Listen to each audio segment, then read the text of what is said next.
When Marvel's Guardians of the Galaxy was announced, it was received with valid skepticism, since it shares the same publisher that released the disappointing Marvel's Avengers, a game that took the wildly popular Avengers and crammed it into a third-person action-adventure repetitive looter shooter, with the intent of making it into a games-as-service cash cow.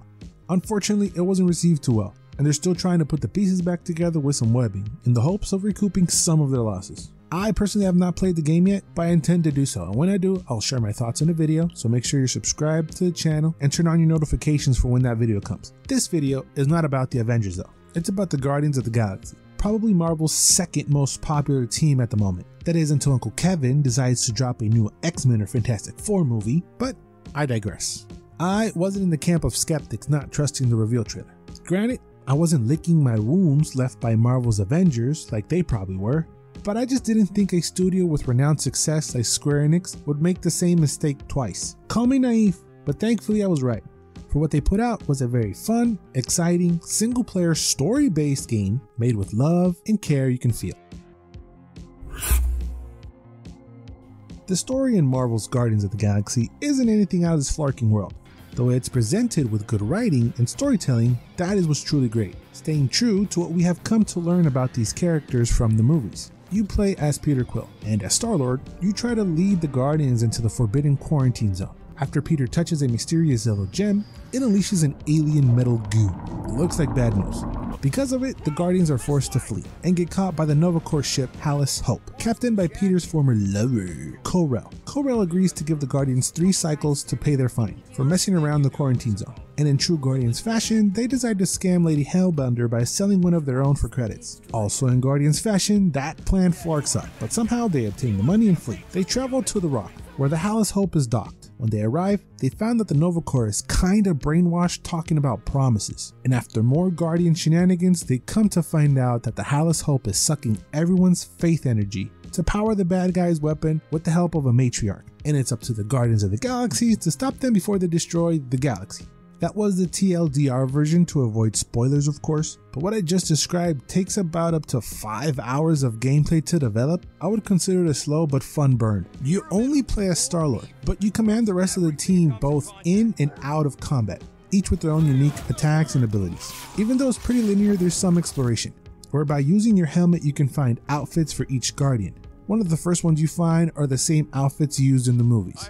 You also come across components and craft perks that you take back to a workbench where Rocket will help you upgrade Star-Lord's own abilities like a charge shot, double fire, more glide, maybe extra health, and shield. Your standard upgrades. While fighting, there's a battle meter, grading your fight, with words like uncanny, fantastic, magnificent. Depending on how well you do, they give you momentum bonus XP at the end of your battle. Just a little something extra, leveling you up every 1000 points, giving you a skill point that you share amongst the crew, using that to unlock more attacks for combat. Each Guardian has 4 attacks that you slowly unlock during the game that after performing each have their own timed cooldown. It's fun to combine these, like having Groot trap a bunch of enemies with his roots and then have Rocket throw a grenade at them. Figuring out which attacks to combine is really fun. Outside of combat, you can ask them to help you progress the levels by having Rocket crawl into small places to open doors, or Gamora cutting stuff down that's in the way. Groot builds bridges or elevates you to higher places, and Drax moves stuff like pillars or pulls debris out of the way. But Star-Lord doesn't just sit there and do nothing. He can dodge incoming attacks as well as melee attacks for close range, and he is also equipped with guns that work kind of the similar fashion of the Gears of War series, where while reloading you have a bar and a ticker, and if you stop the ticker in the middle of the bar, you have an extra powerful shot. Also during your adventure you slowly start to develop elemental shots like ice, shock, and fire. Each enemy has your typical Final Fantasy stagger bar. Next to the bar might be a little icon representing the element that will help fill the bar faster. Once you fill the bar, the enemies freeze, and it's time to go to town. Some enemies also have shields or force field, which get dealt in the same way. And as if all that wasn't enough, you also have the huddle up, which is kind of like the Guardian's special attack, where you have to give the team an inspiring pep talk. And if you do, you break the huddle with one of Star-Lord's rock anthems blazing, full HP and faster cooldowns to do more special attacks. It's really cool that the music goes all the way up until the battle ends or the song ends. It just adds to the environment and atmosphere. It can get hectic though, sometimes keeping track which element shot to use, who's done an attack, or who's on cooldown, especially towards the end of the journey where you unlocked everybody's attacks. Speaking of the music though, it's great. It's similar to the movies, where it's compiled by Peter's playlist of his 80s hits. They really nailed the vibe and the feel of the Guardians of the Galaxy movies. Because they did that so well, it takes a second to get used to the new design of the characters. They toe the line between completely copying the movies and an original design. Like, I wasn't a fan of Star-Lord's face. I thought he looked a lot like Troy Baker, who does not voice him. And I also felt like they tried to match the actors' voices from the movies, especially Rocket and Drax. Ever since you first joined us, I mean, don't tell me they ain't worth nothing. Quarantine zone was always there. Holding out on My us. figurines are not knickknacks. Team's in trouble, and you can't be bothered to make no Of course, sacrifice. for the Mocking I will Star sacrifice system. your head. And take us to the majestic mountains of Kakaran. Real mature. Where we will seek to... Guys, I just wish they went all in that way of completely copying the movies, maybe even casting the movie stars to reprise their roles, or completely new with new sound and new design. But they towed the line too much, but that's just me. Because man, you hear them talk a lot, from cutscenes to just walking and exploring. They're constantly talking. There's rarely any breaks, to the point that if you veer off a little bit too much, you might hear repeated dialogue. And not even in the battles. They're constantly talking and chatting with each other. But it's all in that classic Guardians of the Galaxy bickering. As leader, you also have to make some decisions like picking which crewmate to sell, who to defend in some arguments, whose plan to pick. The decision won't alter the story all that much. There's only one ending, but it will change what you do in certain sections of the game.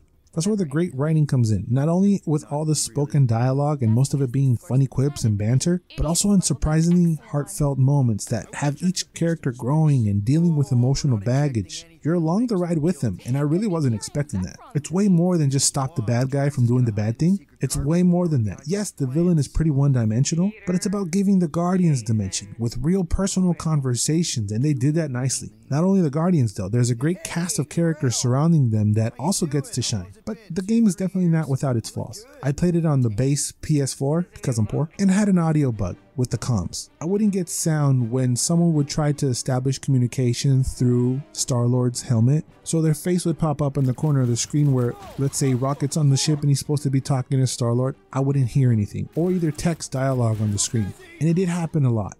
The graphics have texture pop-ins and frame rate would drop if things got a little too crazy on screen, but I doubt all that's an issue in the newer consoles, along with the long loading times after death. Star-Lord is a little clunky and stiff. I would just like if he was a little bit smoother. Oh, and I really wish there was some sort of sprint button, because he felt really slow. There are also some random QuickTime events that can catch you off guard, but the formula in the game is very simple. Track a mission to a planet, go explore that planet, you fight on the planet, you head back to the ship to regroup, you chat with the team, you regroup, you start a mission, you rinse and repeat. But somehow it's not repetitive.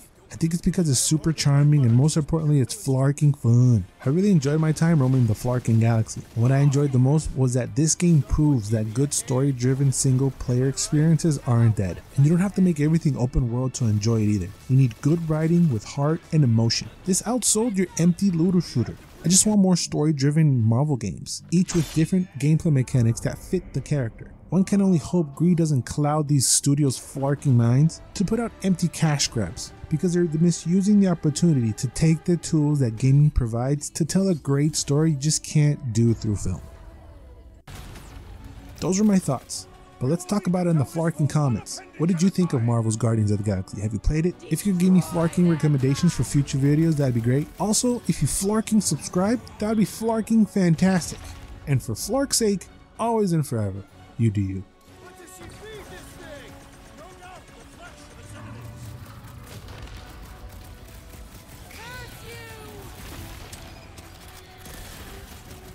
Slice and dice!